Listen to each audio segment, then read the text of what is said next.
Sidang jemaat, kita akan memulai ibadah kita. Saya undang kita untuk berdiri dari tempat duduk masing-masing dengan sikap doa. Mari kita arahkan hati pikiran kita. Kita bersaat teduh. Saat teduh dimulai.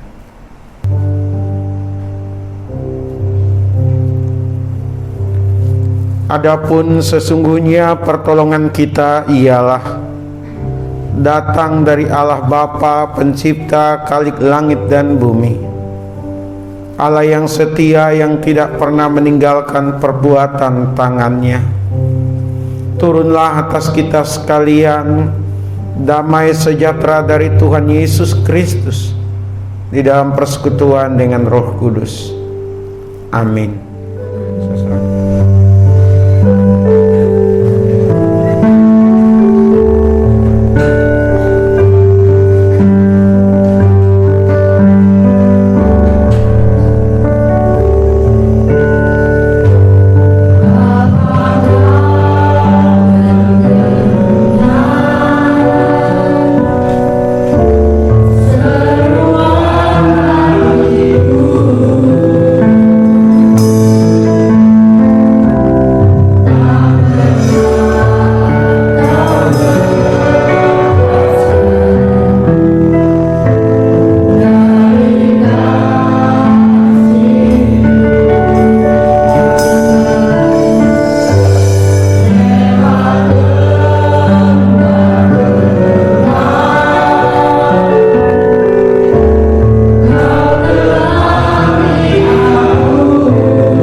dalam nama Tuhan Yesus yang saya mari katakan amin.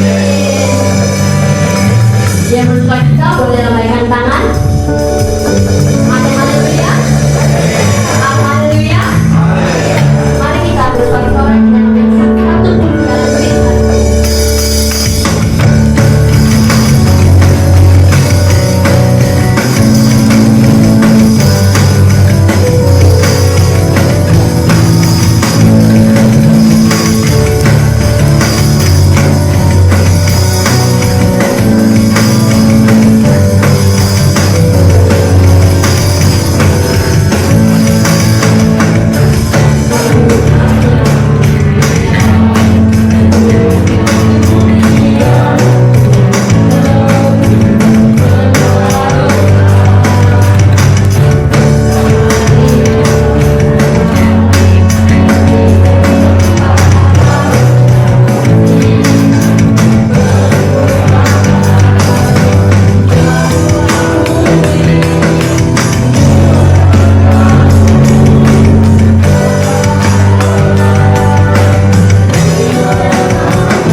yang dikandung dari Roh Kudus, lahir dari Bikira Maria, yang menderita sengsara di bawah pemerintahan Pontius Pilatus, disalibkan, mati dan dikuburkan, turun ke dalam jalan maut. Pada hari ketiga, bangkit pula dari antara orang mati, naik ke surga, duduk di sebelah kanan Allah, Bapa yang Maha Kuasa. Dan dari sana Ia akan datang untuk menghakimi orang yang hidup dan yang mati. Aku percaya kepada Roh Kudus, Gereja yang kudus dan am, persekutuan orang kudus, pengampunan dosa, kebangkitan daging, dan hidup yang kekal. Amin. Terima kasih, bisa langsung duduk.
menyimak firman Tuhan, kita berdoa.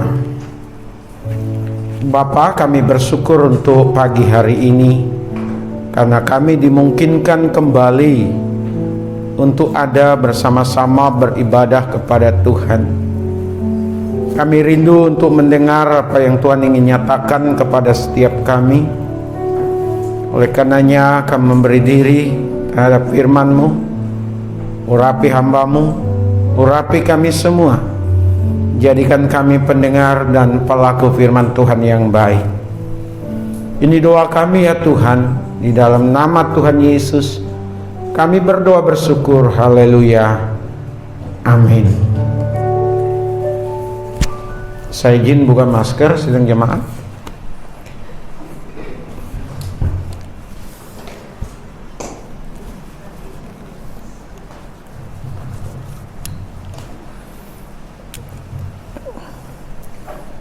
Kita membuka Alkitab kita diambil dari kitab Yesaya, lanjutan minggu lalu.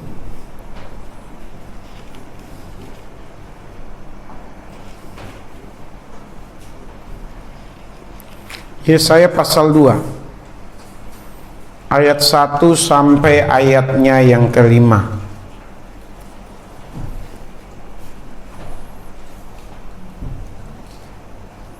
Yesaya pasal 2 ayat 1 sampai ayatnya yang kelima.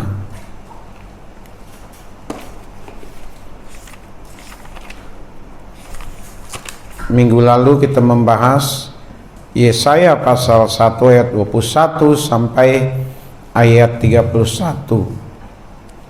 Ya, dengan tema tindakan Tuhan atas kejahatan.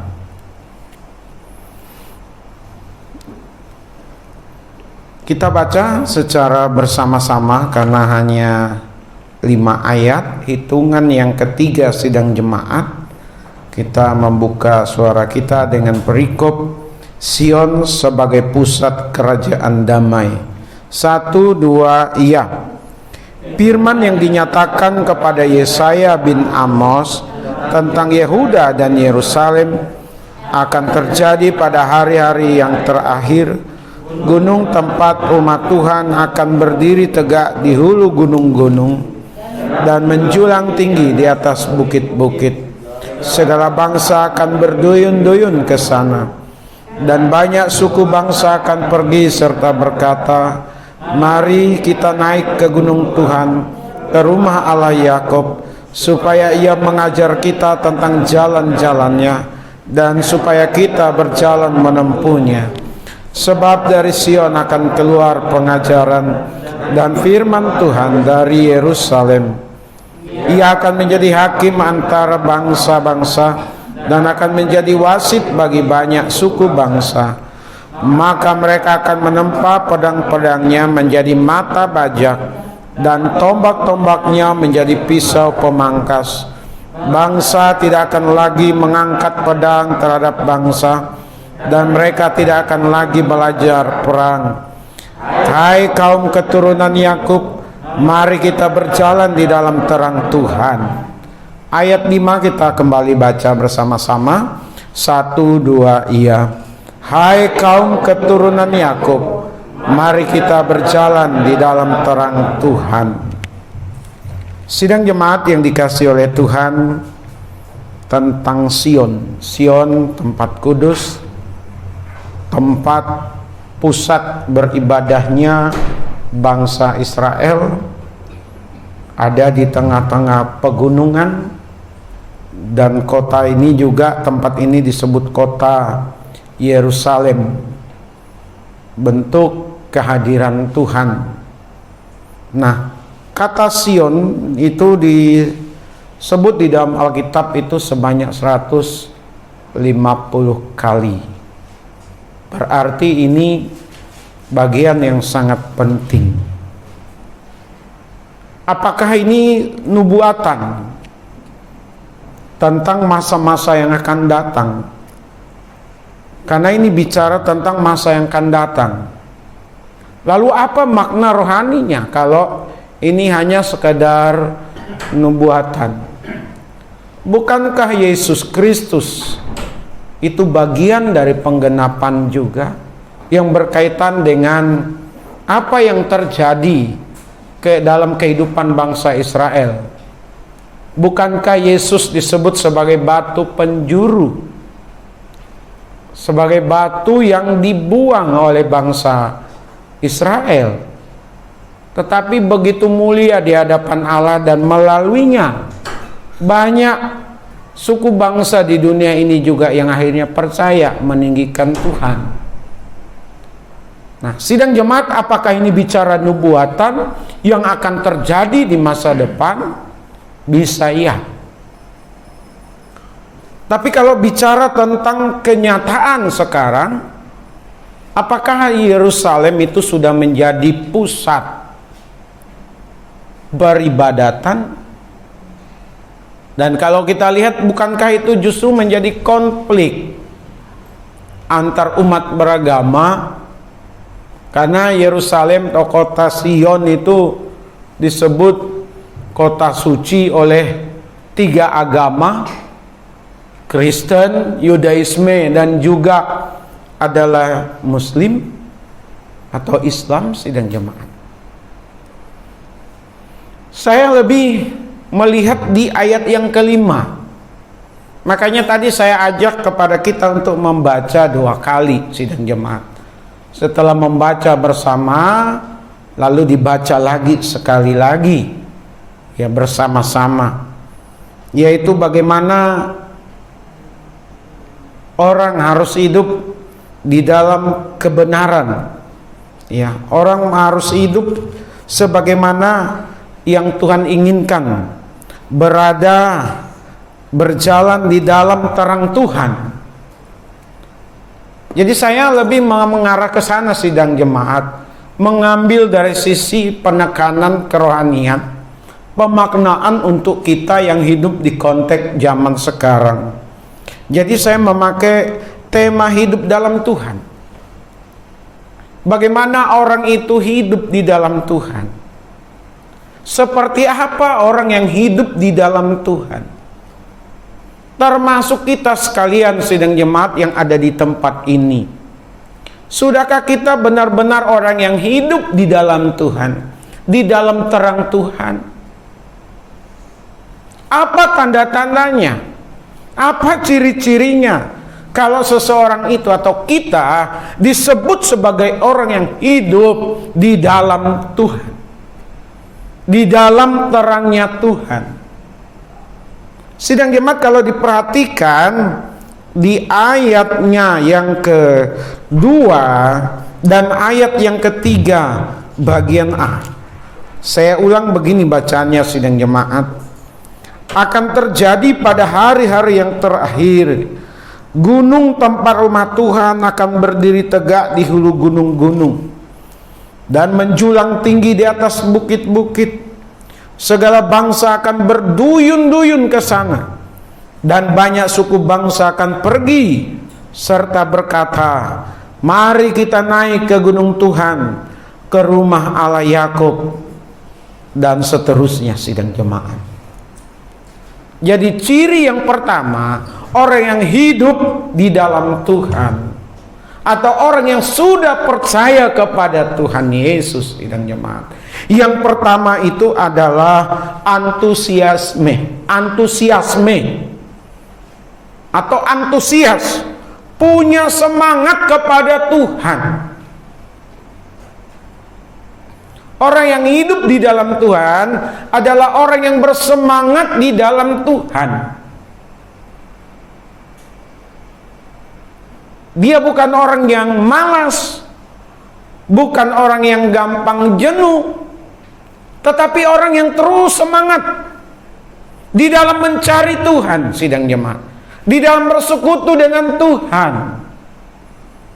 Biarpun di tempat jauh, kalau itu bicara ibadah, dia tetap mengusahakan dan berusaha untuk datang. Kaitan dengan ibadah, sidang jemaat. Ya. Antusias, semangat untuk beribadah kepada Tuhan. Ibadah itu prioritas, bukan karena orang, bukan karena berkat-berkat yang Tuhan janjikan, bukan karena jabatan gerejawi, sidang jemaat, tetapi lebih daripada itu, karena dia mau berjumpa dengan Tuhan. Amin. Kalau kita bicara ibadah, ada liturgi ibadah, di mana sidang jemaat bersama dengan saya di tempat ini dan dimanapun gereja ada, itu biasa ada liturginya. Ada pujian, sidang jemaat, ada doa, ada persembahan, ada kesaksian, ada pembacaan firman, ada pengakuan iman rasuli dan doa Bapa kami. Sekalipun sudah banyak juga gereja yang tidak lagi menggunakan pengakuan iman rasuli dan doa Bapa kami, sidang jemaat. Tapi paling tidak susunannya itu seperti itu dalam ibadah. Tapi dari semua susunan itu, sekalipun semuanya penting, yang paling penting itu adalah firman Tuhan, sidang jemaat. Yang paling penting apa? Firman Tuhan. Memang yang menyampaikan itu adalah manusia, hamba Tuhan, pendeta, gembala sidang, atau panggilan dari tempat lain yang biasa melayani, dipanggil, diminta, diharapkan, diundang untuk menyampaikan firman. Tentu prosesnya panjang lewat berdoa, menggumuli. Ada gereja-gereja yang sudah memberikan tema tahunan bagi gerejanya, apa yang harus dibahas. Tapi ada yang juga tidak, mengalir begitu saja. Terserah mau dibawa kemana dan bagaimana. Saya pikir dua-duanya sama, yang penting firman Tuhan disampaikan, Bapak Ibu. Amin. Dan bagaimana cara penyampaiannya bergantung kepada latar belakang hamba Tuhan itu sendiri, Bapak Ibu. Tapi paling tidak hamba Tuhan itu sudah berdoa apa yang mau dia sampaikan kepada sidang jemaat. Sidang jemaat pun harus berdoa pada saat beribadah, pusat atau inti ibadah, apa yang harus saya tangkap, apa yang saya dapatkan lewat pengajaran firman. Sekali lagi, dalam ibadah, puji-pujian itu penting, doa itu penting, persembahan itu penting, kesaksian itu penting, tetapi yang lebih penting adalah mendengar firman Tuhan. Kalaupun cara pembawaannya tidak pas, bikin ngantuk dan lain sebagainya, Bapak Ibu diberikan akal pikiran, berdoa sama Tuhan lewat bacaan ini, apa sih yang saya dapat? Makanya saat mendengar firman Tuhan, konsentrasi penuh, Bapak Ibu. Konsentrasi penuh. Jangan banyak main handphone. Sekarang ini kan apa ya? Alkitab, ya. Tapi di handphone juga ada Alkitab. Buka Alkitab, wajar. Amin. Tapi waktu dengar firman Tuhan, main game, balas WA, baca yang lain. Pertanggungjawaban kita kepada Tuhan. Kamu nipu diri sendiri dan nipu Tuhan. Karena kamu tidak akan dapat apa-apa. Kita tidak akan dapat apa-apa. Percuma waktu kita 1 jam 2 jam beribadah, tetapi kita tidak mendapatkan apa-apa. Jadi saya berharap sidang jemaat di sini, pada saat dengar firman Tuhan, dengarlah firman Tuhan itu sendiri. Amin. Kita datang ke sini untuk dengar firman Tuhan, karena firman Tuhan itu yang mengubah hidup kita. Kalau berkaitan dengan doa, kita diajar bagaimana berdoa lewat firman Tuhan. Amin. Kalau kita mengangkat pujian, bagaimana mengangkat pujian yang baik dan benar berdasarkan firman Tuhan. Kalau kita bersaksi, bagaimana kita bersaksi yang baik yang benar kepada Tuhan lewat mendengar firman Tuhan. Kita memberi persembahan, bagaimana kita memberi persembahan yang benar yang baik sesuai dengan firman Tuhan. Kalau itu kaitannya dengan ibadah. Belum lagi kehidupan sehari-hari, Bapak Ibu. Kehidupan kita ini penuh dengan berbagai macam tantangan, penuh berbagai macam kesulitan. Tawaran dari sana sini ada menantang kita. Iblis juga tidak tinggal diam, Bapak Ibu. Kenapa ada orang Kristen yang hidupnya lebih buruk, lebih rusak dari orang yang belum percaya kepada Tuhan? Bisa yang memberi, ada yang bisa kasih masukan, Bapak Ibu? Kenapa ada orang Kristen yang kadang-kala, yang sering kita temukan, lebih jahat, lebih buruk, lebih tidak bermoral daripada orang yang belum percaya Tuhan? Kenapa, Bapak Ibu? Kenapa, Bu Ros? Egonya terlalu tinggi. Ada lagi? Itu. Egonya tinggi. Kenapa? Karena tidak memberi firman Tuhan dalam hidupnya. Tidak mau mendengar firman Tuhan dan menghidupi firman Tuhan. Coba kita lihat di ayatnya yang ketiga tadi ya. Supaya ia mengajar kita tentang jalan-jalannya, dan supaya kita berjalan menempuhnya. Tidak peduli pendidikan kita setinggi apa, orang itu pasti tetap butuh firman Tuhan.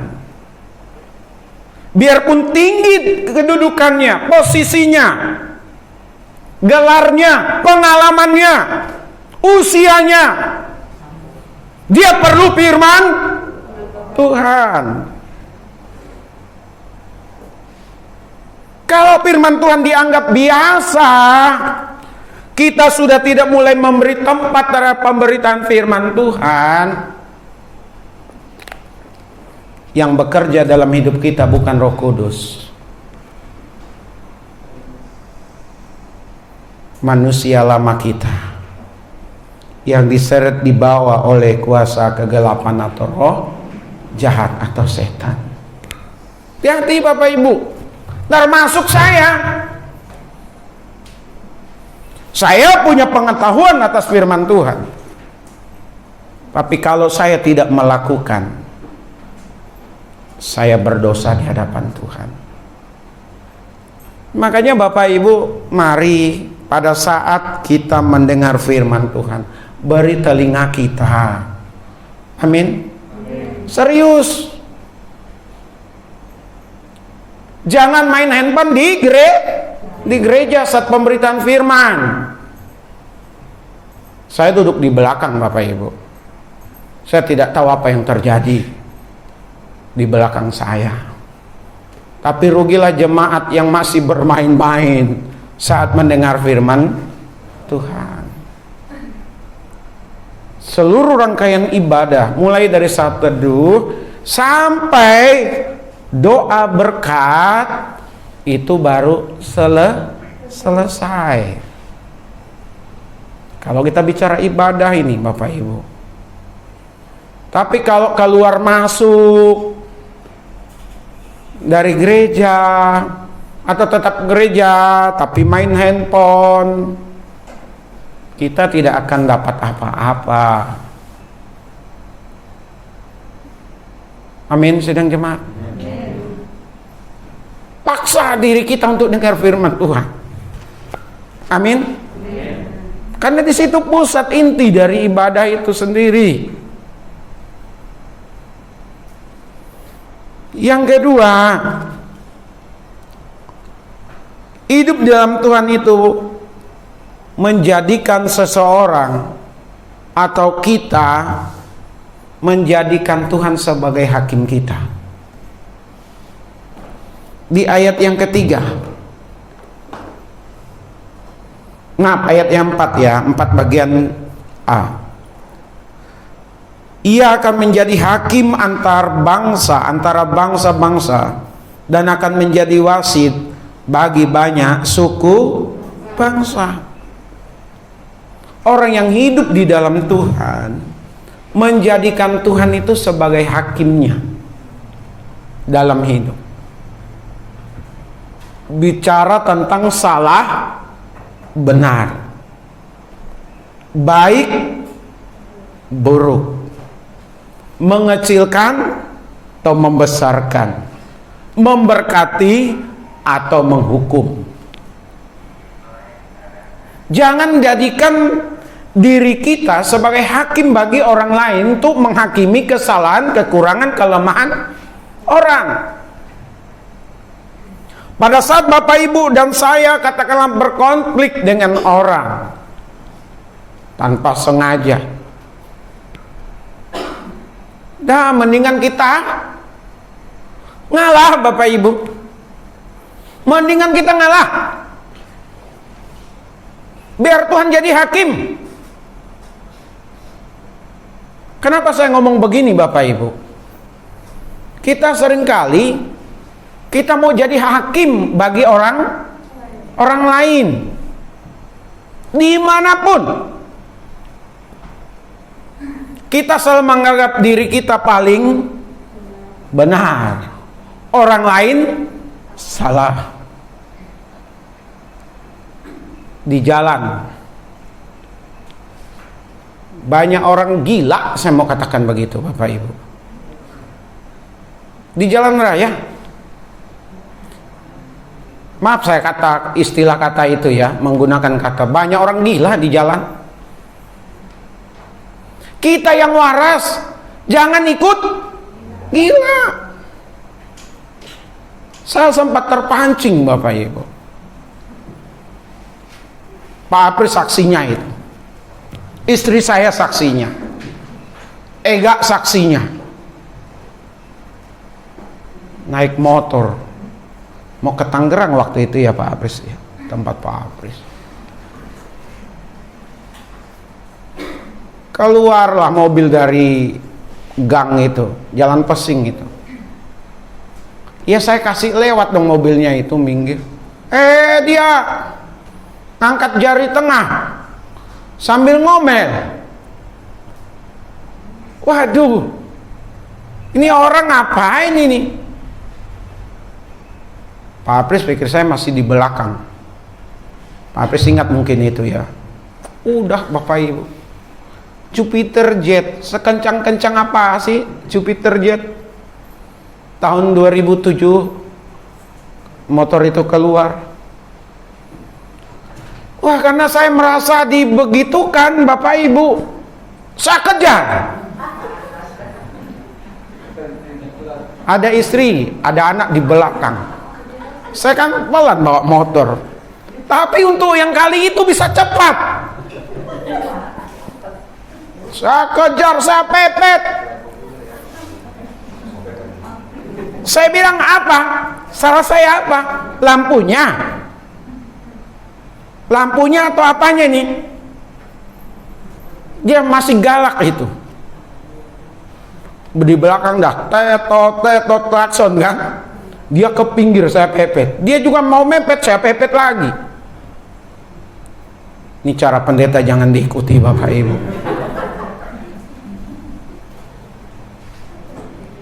Dia lihat Pak Apris ada di depan. Saya mepet. Pak Apris berhenti juga rupanya. Saya pikir Pak Apris masih di belakang. Belaga blow on orangnya. Ya udah, selesai sampai di situ. Coba Bapak Ibu, kalau dia galak, pukul-pukulan di jalan. Jadi tontonan, ada wartawan masuk berita. Majelis pendeta mengeroyok seorang. Ya kalau saya ditunjukkan Pak Apris nggak mungkin diam juga kan itu. Kira-kira gitu ya Pak Apris ya. Bapak Ibu, habis itu saya nyesal di jalan. Kenapa ya saya begitu? Itu kan namanya apa? Namanya menghakimi orang kan? Ya udahlah. Di jalan itu banyak orang stres, banyak orang pikiran kusut Bapak Ibu. Udahlah, kita ngalah aja. Biarpun kita benar. ngalah. Saya juga belajar ngalah, Bapak Ibu. Jangan menghakimi suami.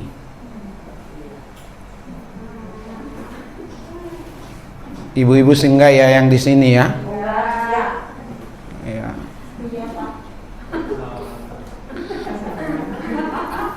Suami juga jangan menghakimi istri. Orang tua jangan menghakimi anak. Anak jangan menghakimi orang tua.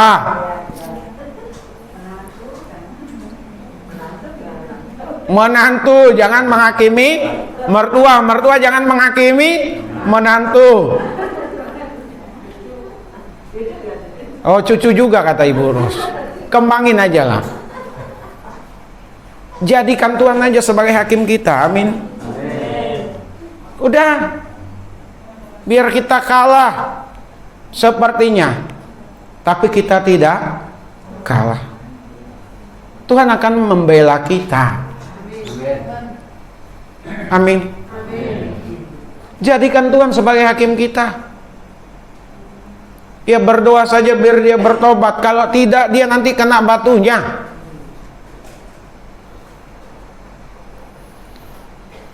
Saya sebenarnya orangnya temperamen, Bapak Ibu. Aduh, gampang panas. Tapi ya puji Tuhan lah. Makin lama makin berkurang. Kadang-kadang muncul juga gitu ya. Aduh, itulah hidup Bapak Ibu. Habis itu nyesal. Kenapa ya saya begitu tadi? Saya memberi contoh yang tidak baik terhadap anak saya. Ada istri lagi. Kalau masih pacaran gagah-gagahan, mungkin istri bangga kali ya pacar gitu ya. Oh, pacar saya jagoan nih kan gitu. Kira-kira bisa melindungi. Ya kalau udah menikah, udah jadi keluarga, kecuali yang sifatnya merusak, menghancurkan nama baik kita. Kalau sudah menggigit, apalagi mau menelan keluarga kita, ya kita harus hadapi, Bapak Ibu. Kan ada Alkitab, Pak. Tampar apa? Ditampar pipi kiri, kasih pipi kanan. Betul. Ada seperti itu, Bapak Ibu. Tapi saya mau katakan begini. Kita ada hukum di negara ini, Bapak Ibu. Kalau kasus-kasus yang melanggar hukum kita biarkan, berarti kita bagian dari yang merusak tatanan masyarakat. Karena kita tidak mendidik orang. Tapi lihat kasusnya, Bapak Ibu. Selagi masih kita ngalah-ngalah, ya. Tapi kalau yang sudah seperti apa bagaimana? Ya udahlah, kita berdoa saja. Amin. Minta hikmat dari Tuhan. Minta keadilan Tuhan. Bekerja, berkarya di dalam kasus yang kita hadapi. Sekuat apa tangan kita? Sebanyak apa duit kita? Sebesar apa duit kita? Itu nggak ada artinya, Bapak Ibu. Tapi kalau Tuhan yang bertindak dengan caranya, semua akan baik-baik saja. Amin. Sudah manusia kadang-kadang ya begitulah kita kadang-kadang gitu ya. Tapi kalau boleh dikurangi. Doakan juga gembalanya, Bapak Ibu. Ya. Tuhan tolong pendeta kami, gembala kami, supaya juga sabar menghidupi firman. Amin. Jangan main hakim sendiri. Di luar sana banyak orang main hakim sendiri, Bapak Ibu. Bersyukur, beruntung pemerintah kita tidak memberi izin jual beli senjata. Kalau Indonesia seperti Amerika, saya yakin setahun kemudian separuh penduduk Indonesia hilang. Setahun kemudian, katakanlah tahun ini dibuat, pemerintah memberi izin penggunaan pemilikan senjata gitu ya. Semua warga boleh memiliki dengan alasan melindungi diri. Setahun kemudian Indonesia jumlahnya separuh. Kenapa Bapak Ibu? Iya.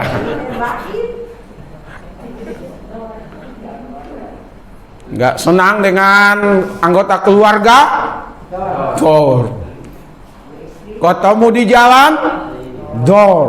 Ketemu di kantor? Dor.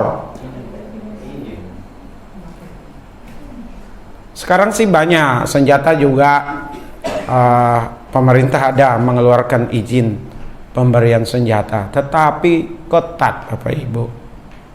Saya tahu itu ketat sekali. Ya, siapa nama pemiliknya, nomor berapa serinya. Rata-rata pengusaha itu, politisi itu, pengawal punya.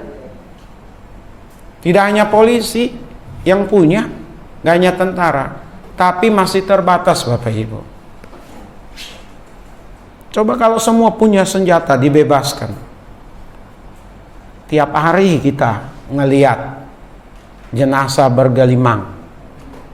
Benar ini Bapak Ibu. Karena main hakim sendiri.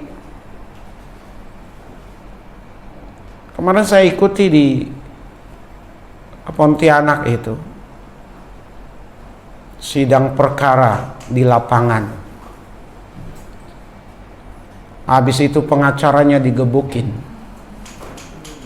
Iya. Main hakim sendiri. Jangan. Jadikan Tuhan sebagai hakim kita. Amin. Yang kedua, yang ketiga, masih di ayat yang keempat.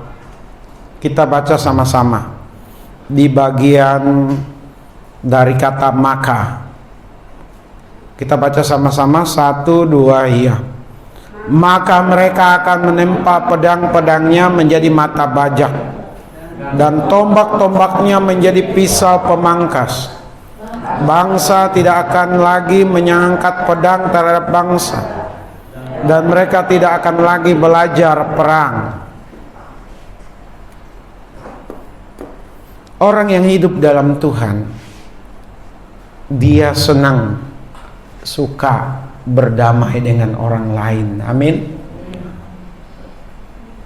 Orang yang hidup di dalam Tuhan suka berdamai. Coba lihat Bapak Ibu, berubah jadi mata pedang, berubah jadi bajak. Intinya tidak ada lagi perang. Tidak ada lagi latihan perang. Kalau sekarang ini Bapak Ibu, dunia pertama berlomba tentang persenjataan. Anggaran persenjataan, anggaran pertahanan itu setiap negara, perlengkapan perang itu naik. Ininya jumlah nominalnya. Yang kedua, berlomba-lomba membuat senjata yang semakin canggih. Yang ketiga, latihan perang Bapak Ibu. Kita belum tahu kapan waktunya dunia ini kembali mengadakan perang dunia ketiga. Pasti itu, cepat atau lambat. Karena perlombaan senjata masih terjadi. Ya, perlombaan senjata. Saling mengancam. Sekarang atau dulu bicara senjata hanya boikot udah selesai. Sekarang apapun bisa dijadikan alat senjata. Eropa ketar-ketir dengan gasnya Rusia itu. Ya. Bukankah itu juga senjata digunakan sebagai senjata oleh Rusia untuk gas, masih tutup buka. Coba kalau langsung dia tutup. Ya. Gandum, pupuk kimia, betul ya Pak Amin, bahan bakunya. Bapak Ibu, itu dunia. Tapi bagaimana dengan kita? Kita yang sudah hidup di dalam Tuhan, yang sudah percaya kepada Tuhan Yesus, damai, kasih, cinta harus dikedepankan. Bukan sebaliknya Bapak Ibu. Yang dikedepankan apa? Amarah, ego, dendam, benci. Yang kecil, perkara kecil dibesarkan. Apalagi yang besar, semakin besar.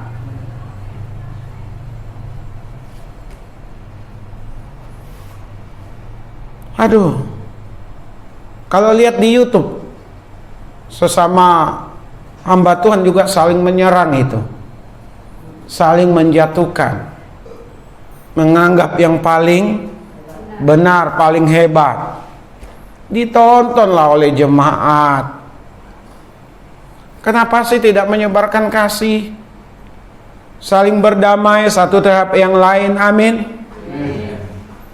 Gimana saya mau khotbah ini kalau saya membenci Bapak Ibu, memusuhi, berantem sama orang? Sekarang gini aja Bapak Ibu, anak saya gamparin, atau istri saya sampai kurus,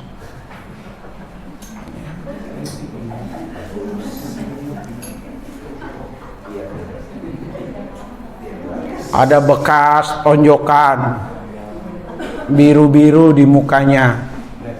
Ditanya sama jemaat, kenapa Mama Debbie? Oh, kepentok. Dah, saya khotbah di sini Bapak Ibu. Saya coba-coba tutupi. Istri saya bilang kepentok. Saya tanya, ditanya ke saya, benar nggak? Iya, kepentok. Padahal habis saya tonjok anak saya tonjokin. Semua harus turut tunduk taat sama saya. Kalau tidak, selesai. Kira-kira sidang jemaat mau nggak dengar saya khotbah di sini? Jangan main kekerasan dalam rumah tangga, saudara-saudara. Bohong gitu kan. Pasti jemaat bilang begitu tuh. Kenapa? Tuh istrinya habis ditonjokin. Saya tanya ke Ega, kira-kira begitu. Ega nggak ditanya juga cerita. Ya saya tanya lagi, kenapa tuh mamanya benjol-benjol? Ditonjokin bapak. Anak kecil kan nggak bisa dibohongin kan gitu. Bapak Ibu, saya masih terus berusaha. Saya terus berdoa. Bagaimana untuk tetap hidup di dalam kasih. Berdamai dengan orang, amin. Kalau kita berdamai dengan orang, baik sama orang, dimanapun kita ada, di situ ada senyuman, amin. Di mana kita ada, termasuk di tempat makan dan lain sebagainya, kadang-kadang kita ditawarin untuk dibayarin, amin. Tapi kalau kita biang kerok, kita tukang perusuh, orang lain pasti menghindar itu Bapak Ibu. Ya biang kerok datang tuh. Dah bubar. Ya kalau ada dia rame, Bapak Ibu. Ramenya bukan lucu-lucuan, tapi memancing amarah, jadi debat. Jadi mau tonjok-tonjokan. Kira-kira begitu gambarannya.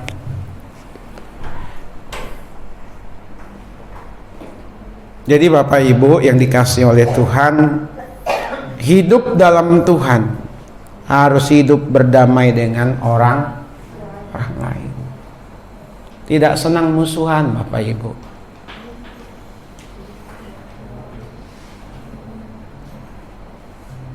Yusuf, saya ingat ceritanya itu, dan berapa kali saya sampaikan di sini. Saudara-saudaranya kan udah merugikan dia itu. Harusnya Yusuf dendam itu ya. Harusnya Yusuf memusuhi dan melampiaskan rasa sakit hatinya pada saat ketemu saudara-saudaranya. Puluhan tahun gak ketemu. Yusuf uji dulu dia. Saudara-saudaranya itu diuji, orang baik gak ini? Orang yang suka pendamai gak ini? Atau orang yang masih suka memusuhi orang lain? Setelah Yusuf temukan saudara-saudaranya itu berubah, baru Yusuf memperkenalkan diri siapa dia sesungguhnya. Supaya Bapak Ibu tidak disakiti untuk yang kedua kali, yang ketiga kali, keempat kali, kelima kali. Kalau berkali-kali makin apa itu? Kesalahan itu makin sakit, makin luka. Betul Bapak Ibu? Ya mendingan menghindar. Atau lihat dulu dianya, berubah enggak? Kalau tidak berubah, untuk apa? Saya mengandung prinsip seperti itu Bapak Ibu. Kalau orang itu tidak akan berubah, untuk apa? Dampaknya ke kita lebih besar. Jadi selagi masih ada kesempatan orang itu akan berubah, tidak akan makan kita untuk 2 kali, 3 kali dan seterusnya, ya kenapa kita tidak berdamai? Amin. Berdamai. Damai itu indah. Tapi berdamai di jalanan, di perempatan jalan, nggak indah Bapak Ibu. Ya. Mudah-mudahan itu tidak terjadi lagi ke depan. Ya, damai itu indah di perempatan-perempatan jalan itu. Tapi semua tilang pakai elektronik. Mental harus berubah. Pejabatnya berubah, maka masyarakatnya berubah. Kalau pejabatnya tidak berubah, masyarakatnya tidak akan berubah. Kita lihat nanti Bapak Ibu di tahun 2023 2024 itu udah mulai masa-masa kampanye itu. Kita akan dibawa lagi dengan nuansa saling jatuh menjatuhkan. 5 tahun sekali emosi kita dimainkan Bapak Ibu.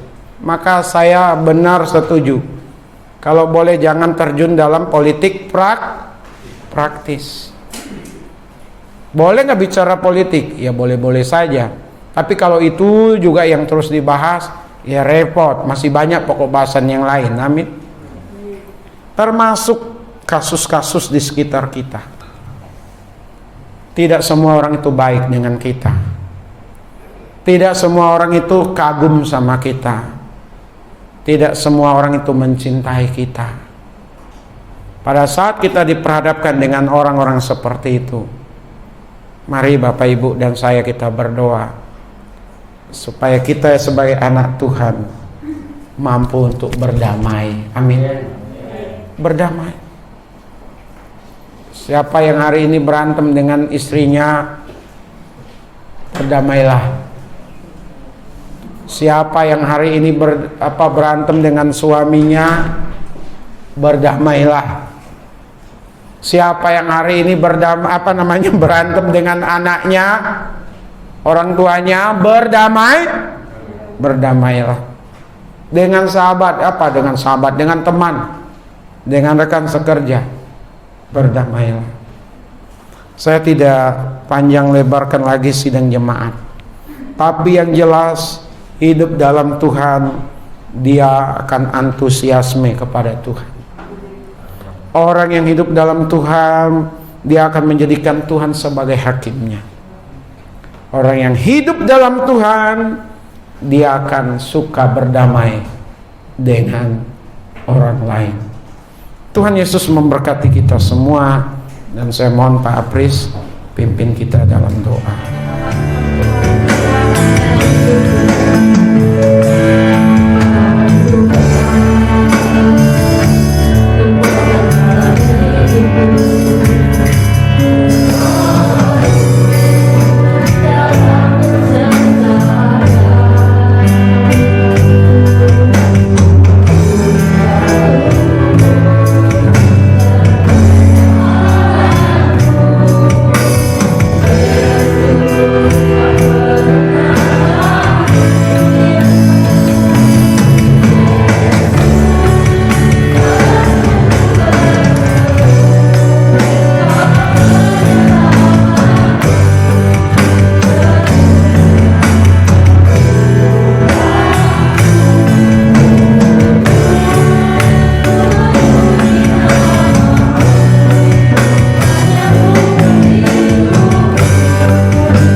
Mari kita berdoa. Tuhan Yesus, Engkau adalah segala-galanya atas kehidupan kami. Di penghujung ibadah ini kami mau menaikkan ucapan syukur kepadamu, karena kami semua boleh menuntaskan ibadah dari awal, pertengahan hingga akan berakhirnya ini. Terima kasih untuk setiap yang ambil bagian dalam pelayanan, yang dimana Tuhan juga boleh mengurapinya. Terima kasih untuk kebenaran firman Tuhan yang telah ditaburkan. Jadikan kami sebagai pelaku-pelaku daripada firman-Mu. Dan kami berdoa di penghujung ibadah ini untuk sidang jemaat-Mu yang tidak hadir bersama-sama dengan kami. Tuhan tetap menolong, menyertai, memberkati mereka. Dan ada kesempatan di masa-masa yang akan datang mereka gunakan kembali untuk beribadah kepada Tuhan. Karenanya kami menyerahkan keluarga Pak Matius Mardani, keluarga Pak Puji, keluarga Bapak Yohanes, keluarga Bapak Libu ke dalam tangan kasih kuasa Tuhan. Juga keluarga Pak Ateng. Tuhan tetap lawat mereka sebagaimana Tuhan melawat kami. Tuhan memberkati mereka sebagaimana Tuhan memberkati kami. Dan biarlah mereka tetap menyatu dengan kami. mereka tetap kuat di dalam Tuhan. Apa yang jadi pergumulan mereka bawa ke dalam tangan kasih kuasa Tuhan. Semangati kami semua ya Tuhan, termasuk kami yang hadir di kesempatan ini, mulai anak-anak, remaja hingga kami orang tua atau orang dewasa. Kami berdoa untuk anak-anak kami yang studi dari SD, TK, bahkan SD, SMP, SMA dan perguruan. Biarlah Tuhan campur tangan supaya mereka semua diberikan kecerdasan, kemampuan untuk mengikuti proses pembelajaran. Untuk kami orang tua, biarlah kami tidak jemu-jemunya berdoa untuk anak-anak kami, mengajar mereka untuk takut akan Tuhan, tetap menjadi contoh bagi anak-anak kami. Lebih daripada itu juga ya Tuhan, apa yang kami usahakan, yang kami kerjakan diberkati oleh Tuhan. Kami berdoa supaya kami terpelihara dari waktu ke waktu. Yang berkekurangan Tuhan bukakan jalan. Yang mengalami kesulitan-kesulitan lainnya, percaya dan berserah penuh kepada Tuhan bahwa Tuhan Yesus yang akan memberikan jalan keluar. Kami berterima kasih kepada Tuhan untuk Pak Yanuar yang boleh membimbing anak-anak beribadah kepada Tuhan. Biarlah anak-anak remaja ini boleh mengenal Tuhan, hidup sungguh-sungguh bagi Tuhan dan berkemenangan di dalam Tuhan. Kami berdoa juga untuk bangsa dan negara kami, dan bahkan warga dunia ini yang semakin hari makin mengalami kesulitan, kesusahan, banyak tantangan, pemanasan global, krisis pangan, krisis kepemimpinan. Tuhan campur tangan, terutama untuk pemerintah bangsa negara kami yang tidak mudah. Oleh karenanya Pak Jokowi dikaruniakan hikmat bijaksana, kemampuan untuk memimpin bangsa ini. Kami berdoa untuk beliau supaya juga mampu melihat pejabat-pejabat di bawahnya yang korupsi, yang memanfaatkan jabatan untuk partainya, untuk dirinya, untuk keluarga, untuk kelompoknya. Kami berdoa untuk KPK supaya KPK bekerja dengan sungguh-sungguh. Kami berdoa untuk BNN bekerja dengan sungguh-sungguh. Kami berdoa untuk Densus 88, berdoa supaya mereka bekerja dengan sungguh-sungguh. Diberkati mereka yang sungguh-sungguh bekerja untuk bangsa dan negara ini, termasuk MPR, DPR RI ya Tuhan, supaya mereka benar-benar memikirkan kepentingan masyarakat, kelangsungan bangsa ini, supaya bangsa ini tetap eksis, tetap menjadi berkat bagi bangsa-bangsa yang lain. Pejabat di daerah juga Tuhan tolong supaya mereka mampu menggunakan anggaran yang sebenar-benarnya dalam pengelolaan. Demikian juga bawahan-bawahan yang ada, baik itu yang memenangkan tender Tuhan, juga dana desa di tiap-tiap desa di negara kami ini, kepala-kepala desanya, supaya mampu mensejahterakan masyarakat, menggunakan keuangan untuk produktif Tuhan, supaya bangsa kami tidak tertinggal dari bangsa-bangsa yang lain. Terima kasih. Kami berdoa untuk tokoh-tokoh agama supaya tidak dimanfaatkan oleh para politisi untuk mengaduk-ngaduk emosi masyarakat. Biarlah toleransi di negara ini tetap ada, tetap menyatu keberbagaian yang ada.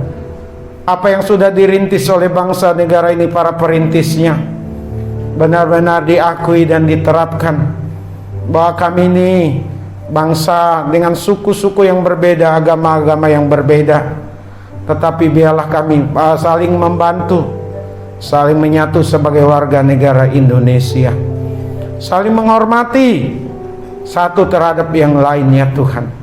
Untuk di Cilegon kesulitan dalam membangun atau mendapatkan izin gereja, Tuhanlah yang bekerja di sana. Terima kasih.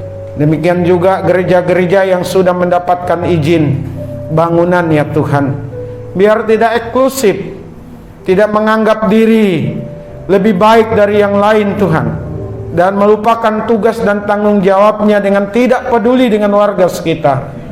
Kami berdoa kehadiran gereja benar-benar dirasakan oleh warga sekitar. Terima kasih Bapak, berkati orang-orang yang memberkati gereja. Berkati ya Tuhan. Terima kasih. Sebentar kami akan tinggalkan tempat ini, kembali ke rumah masing-masing. Sertailah kami Tuhan. Berkatilah kami Tuhan. Bimbing kami Tuhan. Bukakan jalan bagi kami ya Tuhan. Biarlah kami tetap hidup di dalam Tuhan dengan sungguh-sungguh. Pertemukan kami minggu yang akan datang dalam pertemuan ibadah raya di tempat ini. Terima kasih, ini doa kami. Semuanya ini kami alaskan dalam satu nama, nama di atas segala nama, yaitu Tuhan kami Yesus Kristus, yang juga sudah mengajar para murid untuk berdoa. Mari kita bersama-sama mengucapkan doa Bapa kami. Bapa kami yang di sorga, dikuduskanlah namamu, datanglah kerajaan-Mu, jadilah kehendak-Mu di bumi seperti di sorga. Berilah kami pada hari ini makanan kami yang secukupnya, dan ampunilah akan kesalahan kami, seperti kami juga mengampuni orang yang bersalah kepada kami. Dan janganlah membawa kami ke dalam pencobaan, tetapi lepaskanlah kami daripada yang jahat, karena Engkau yang punya kerajaan dan kuasa dan kemuliaan sampai selama-lamanya. Sidang jemaat milik Tuhan, kekasih-kekasih dari Tuhan Yesus, arahkanlah hati dan pikiran kita, dan terimalah berkat yang daripada Allah. Adapun kasih karunia dari Bapa kita di sorga, damai sukacita di dalam Tuhan Yesus, pimpinan penghiburan pengajaran dari Roh Kudus menyertai kita sekalian hari ini, besok, bahkan sampai selama-lamanya. Amin.